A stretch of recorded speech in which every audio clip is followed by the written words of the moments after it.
Federal government intensifies efforts towards ensuring conducive business environment in Nigeria, says Vice President Yemi Osinbajo. Minister of Information and Culture Lai Mohammed enlightens Nigerians on Change Begins With Me campaign. Plus, G20 summit ends in China. Leaders renew their optimism for a brighter economic future. So great to have you join us on NTA International News. I am Ifeanyi Okafor. On top of the news, President Muhammadu Buhari has reiterated commitment to a greater Nigeria as he enjoins the citizenry to think Nigeria in all circumstances. President Buhari, while addressing APC supporters at the Ambrose Ali Stadium in Benin, Edo State, acknowledged the giant developmental strides of Governor Adams Oshomole's government in the state and saw the support of the people to sustain the tempo by voting APC in Saturday's governorship election. You have got an incredible team. You better hold tight and make sure that they have succeeded. This energetic governor you have.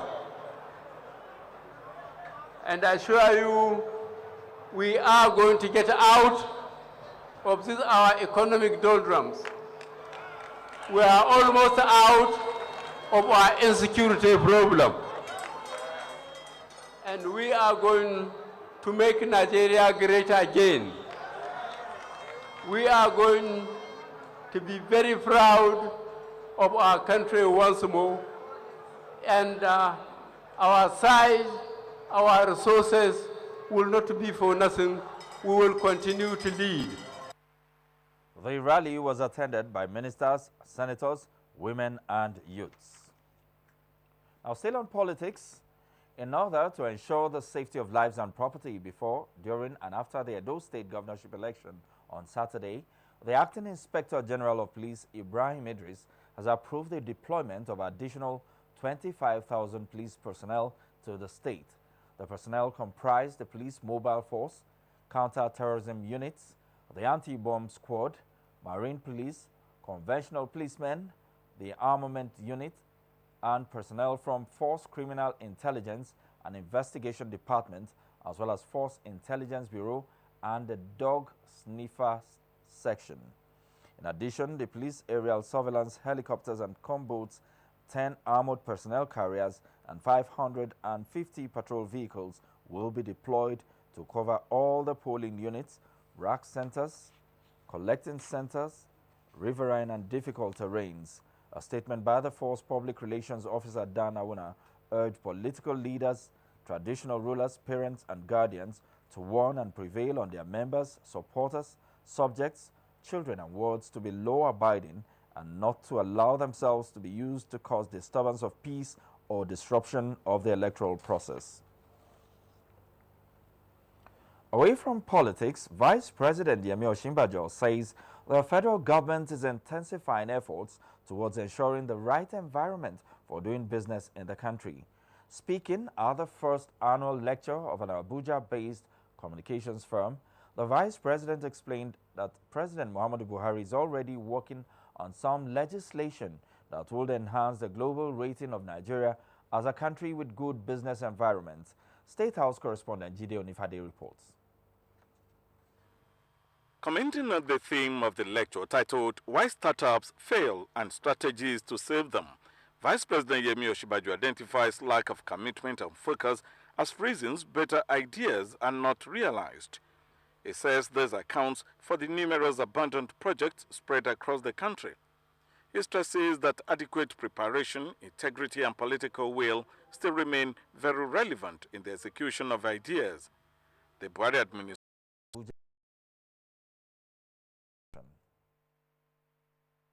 Minister of Information and Culture, Lai Mohammed, expressed confidence that the Change Begins With Me campaign is a powerful strategy to revive the lost cultural ideals and values in Nigeria. To ensure success, transparency, and accountability, he said, the states and local governments, schools, traditional institutions, as well as faith-based organizations will be carried along in driving the campaign. We have today is the same war against indiscipline.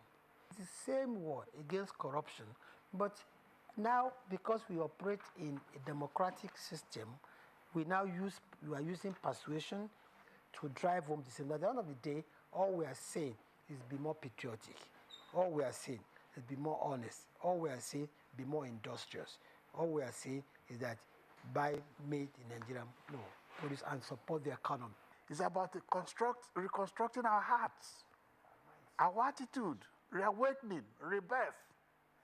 That if we do not do this, we are most likely to remain where we are. It's only the people that can change Nigeria, and not just one person. President Muhammadu Buhari is just one person. He is the leader.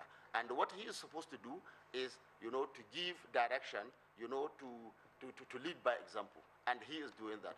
The campaign to be inaugurated in Abuja is introduced by the Federal Ministry of Information and Culture to promote good values and complement the efforts of the government at fighting corruption. In Abuja, Salihu Abdullahi, NTA News. The wife of the president, Mrs. Aisha Muhammadu Buhari, has expressed optimism that the launch of the revised national policy on food and nutrition will serve as a roadmap towards scaling up interventions on issues of food and nutrition in the country. She said this at the launch of the national policy on food and nutrition in Nigeria, headed by the Ministry of Budget and National Planning. State House correspondent Aliu Kabir reports.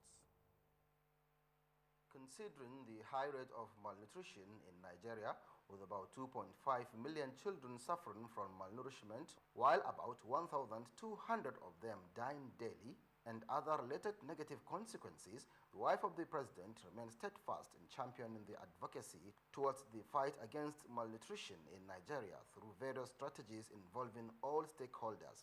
Mrs. Buhari noted the concerted effort of the Ministry of Budget and National Planning and other critical stakeholders towards addressing the challenge. While launching the revised national policy on food and nutrition, the wife of the Foundation promised to remain committed to the fight against malnutrition in Nigeria. The investiture of the wife of the president as ambassador of nutrition was the climax of the event. In Abuja, Aliu Kabir, NTA News. The federal government has been commended for prompt response to the immediate challenges in the northeast in the aftermath of insurgency. A delegation from the region, led by Emir Badi Alhaji Abubakar Suleiman, gave the commendation while on a courtesy visit to the Secretary to the Government of the Federation, Babachir David Lawal, in his office. Pine is one of his programs, remove this invasive grass for about 165 kilometers in the first phase. The second phase has just been commissioned. We are removing 245 kilometers. Now, when this thing was removed, it made the flow of water easy and fishing. People now went back to the farms. These and other projects and programs of governments put together to address the challenges of the region is why the Emir led the team to express appreciation to the federal government and to solicit for more. We have a problem along the Komadugu-Yobe River Basin. Every year we used to have flooding. Secretary to the Government of the Federation, Babachir David Lawal, said governments will continue to implement programs and projects that will better the lots of the needy in the society. The major issue is for the displaced people to return to their homes of origin. And when they return, the issue is what then do they do? You must be able to create an environment where they can go back to pursuing their means of livelihood. Meanwhile, the Presidential Initiative for the Northeast and the Safe School initiatives are now to work under the Presidential Committee for the Northeast Intervention for proper coordination and project implementation. Joseph Orok, NTA News. Director General of the Nigerian Television Authority, Yakubu Ibn Mohammed, has solicited the support of all friends of Nigeria in fighting corruption in the country. The Director General was speaking when he received the new United States of America Information Attaché, Russell Brooks, on a courtesy visit to the NTA. The visit of the new U.S. Information Attaché, Russell Brooks, to the Nigerian Television Authority It's another effort aimed at strengthening partnership to promote mutual goals and objectives of both countries. The Director General, NTA Yakubu Ibn Mohammed, who acknowledged the cordial relationship between Nigeria and the U.S. government, expressed the readiness of the NTA to work with the new information officer of the U.S. Embassy and his team to further strengthen bilateral and multilateral ties that are of mutual benefit to both. He, however, called on all local and foreign partners of the Nigerian government, including the U.S. Embassy, to help the country overcome its present economic challenges while achieving tangible results in the fight against corruption. The country needs all the support it can get from its partners all over the world, especially from the government of the United States of America in the battle against corruption and the battle against many of the ills that have plagued our country, and which this present administration is focused on eliminating. Mr. Brooks says his visit is to further strengthen the embassy's long and robust professional relationship with the NTA and would like to build on the partnership. We have worked together on a variety of projects, and during my time here in Nigeria, I would like to continue that very, very strong partnership. Discussions during the visit centered on experiences in television broadcasting, with both parties expressing the optimism that the continued partnership will facilitate the attainment of set goals and objectives. In Abuja, Joy Uzo, NTA News. Nigeria's President Muhammadu Buhari has directed the Federal Ministry of Agriculture to come up with modalities towards addressing the migration of koala birds into the country. Reports from across the country indicate that the birds and other insects have invaded farms and are currently destroying crops, especially rice, maize, and cocoa. Minister of Agriculture and Rural Development, Audu Ogbe, who disclosed this, said the government will take measures to address the situation at national and regional levels. Musa Babaliu reports. The federal government had earlier received an alert over the outbreak of koala birds and grasshoppers in neighboring Niger Republic and for the government to guard her territory. Based on this, therefore, the Federal Ministry of Agriculture called for a meeting with commissioners of agriculture on the way forward, where 8 state commissioners announced the outbreak in their states. My extension workers through the ADP reported to me that koala birds have started invading 7 local governments of Jigawa State. A report from about 7 local governments of the state of the invade of grasshoppers and the koala birds. This surveillance strategy should be established within the Nigeria Joint Commission in collaboration with the Federal Ministry of Agriculture, so that and the state also, so that we should be able to attack it right from the word go at Nigeria Republic before it comes into Nigeria. There are also cases of armyworms destroying maize and cocoa in Oyo, Benue, Kaduna, Cross River, and Plateau states. Apia has this sad experience of the killer birds and the army worms. I come from Plateau State. Now we have the blight, which has already caused shortage of potato in the state, not to talk of nationally. Minister of Agriculture says the development is disturbing and the government will engage neighboring countries to address the challenges. The President has also written that we should move quickly to check the menace of locusts, grasshoppers, koala birds in these states, and to liaise with the governors with a view to ascertaining the extent of operational and financial support required. Efforts are also underway to guard against outbreak of bird flu as dry season approaches. In Abuja, Musa Baba Aliyu, NTA News. This is the news on NTA International, reaching you from Abuja, Nigeria's capital. Stay tuned for more reports after the break. Information is power. Everyone wants power. So feel powerful with the NTA News mobile app, the one-stop information center. Real news at your fingertip. Be the first to report by uploading first-hand information on the U-Report link, and be the first to know by simply clicking on any of the links on the sidebar for headlines, domestic and foreign news, economy, security, politics, sports, and more. Stream live on your smartphone and tablets and stay connected. It's pretty easy. Simply download NTA News app from your Google Play Store and you're good to go. NTA News mobile app, your access to real-time information. NTA International News. Africa as it is. Great to have you back on the news. Now, turning to security matters, the Defense Headquarters has warned that no group or individual has the right to threaten or force residents in any part of Nigeria to abandon their homes in obeisance to certain groups' selfish and devilish interests. This followed the demand of a group, Niger Delta Greenland Justice Mandate, that residents living near oil and gas infrastructure should vacate their homes to avoid being caught in its next attacks. A statement by the Acting Director, Defense Information, Brigadier General Rabi Abubakar, expressed worry that despite the federal government's olive branch to broker peace and proffer solution to the lingering Niger Delta problem, some groups are still fanning the embers of war. The statement said the military and other security agencies will remain focused on intimidated and will display professionalism in ensuring adequate security of lives and property of the citizens. Up next is business news with Olainka Ojo.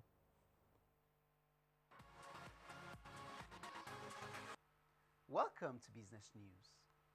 The National Bureau of Statistics has said the telecommunications sector contributed 1.58 trillion naira in real terms to the country's second quarter gross domestic product. The second quarter performance for the telecom sector represents about 9.8% of the total second quarter GDP.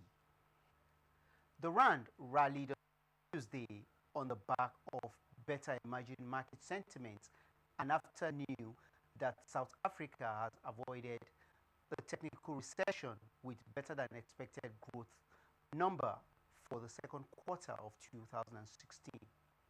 Statistics South Africa announced on Tuesday that GDP expanded by 3.3%.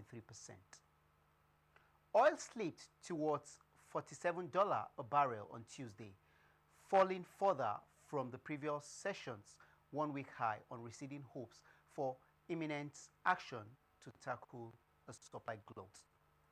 Saudi Arabia and Russia agreed to cooperate in world oil markets. Before we go, a check at how the equities market fared on Tuesday.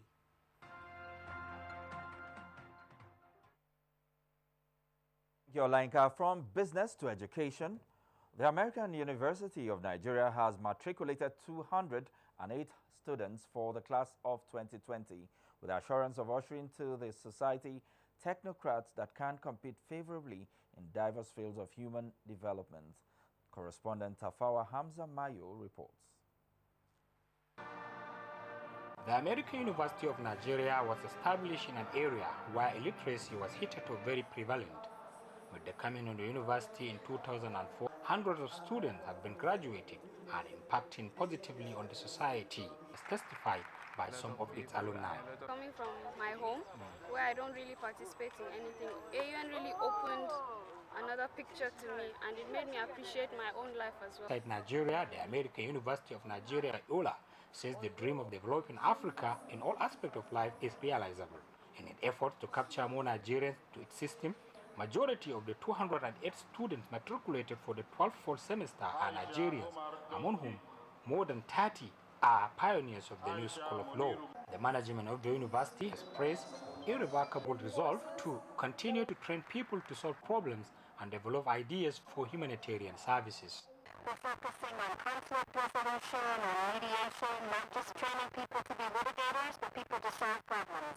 Part of the curriculum that students be involved in community service. Every student, regardless of the level, you have to do the service. So it's part of our mission as a development university. To the student and their parents, AUN became their choice because of its services and enabling environment for learning, describing the university as one of the best in Africa.